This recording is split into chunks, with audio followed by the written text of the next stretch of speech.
publication in 1865, readers of Lewis Carroll's Alice in Wonderland have been entertained and enchanted by the tale of fantasy, adventure, and nonsense.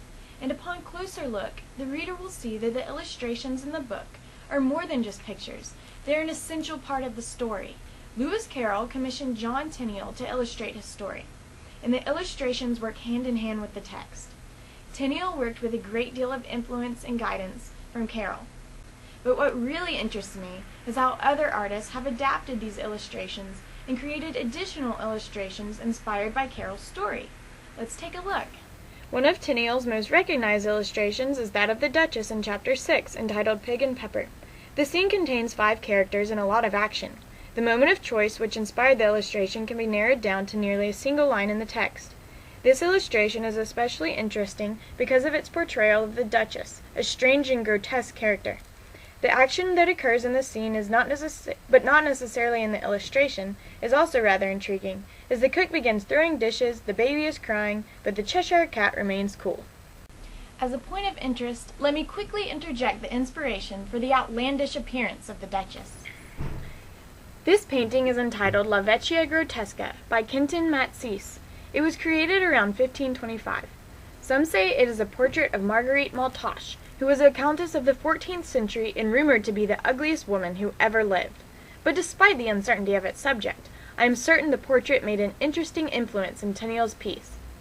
But let's get back to the scene. And let's see how the British artist Arthur Rackham created his own version of this scene.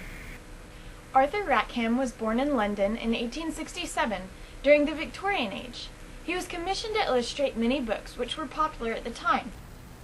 He was a pen and ink artist and often used watercolor paint to add colors to his scenes. His art reflects the classical style of the time. He took on the task of illustrating Alice in Wonderland in 1907. His illustration of the scene in Chapter 6 depicting Alice in the Duchess's house is one which particularly catches the viewer's attention. Take a moment to observe the illustration. Words to describe the mood of this scene are chaotic, harsh, dangerous, frustrating, angry, and out of control. I think it is Arthur Rackham's skillful application of artistic elements which emphasize the intense mood and chaos of the illustration. These artistic elements can be broken down into several categories. Let us consider his technique. His style is detailed and carefully planned. He began his illustration with light sketches to form the images, followed by pen and ink drawings. Then he added transparent layers of watercolor paint to create depth and texture. Rackham as an artist was most known for his creation of mystical worlds, and an illustration by Arthur Rackham is easily identified once one is familiar with his style. He was also known for his distinguishable fairies. In his Alice in Wonderland illustrations, one can see the influence of a fairy-like little girl in Alice. Now let us consider the texture of the picture.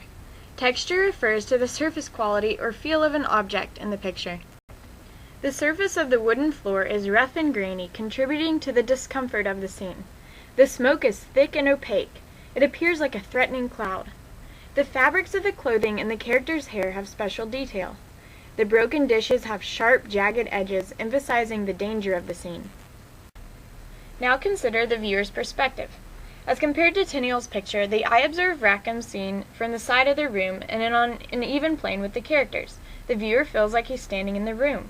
The smoke is emerging from the back, rising ominously up and over the characters. The floor lines run at an angle to the central horizontal line. From the viewer's perspective, the profile view of Alice and the Duchess emphasizes their intense conversation and the connection between them. Finally, let us notice the movement. Movement shows action or motion and moves the viewer's eye throughout the picture. The smoke moves in a swooping, curling motion, symbolizing the uncontrollable situation. The dishes are in midair, flying towards the reader, emphasizing intensity and danger. The lines in the wood grain move the eye toward the Cheshire Cat, who might otherwise remain hidden. It is evident that the Cheshire Cat is the only calm character in the scene. The feathers in the Duchess's hat mimic the curling motion of the smoke. By taking a little time to contemplate the illustration, one will appreciate the effect of Rackham's application of artistic elements.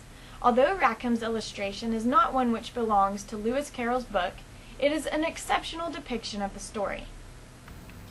Rackham's picture is heavily influenced by Tenniel, and I believe it even surpasses Tenniel's work in terms of the level of intensity of the mood it depicts. The pictures are an essential part of the Alice in Wonderland book, and I think even Alice would agree to this, for she says, "What is the use of a book without pictures or conversations?"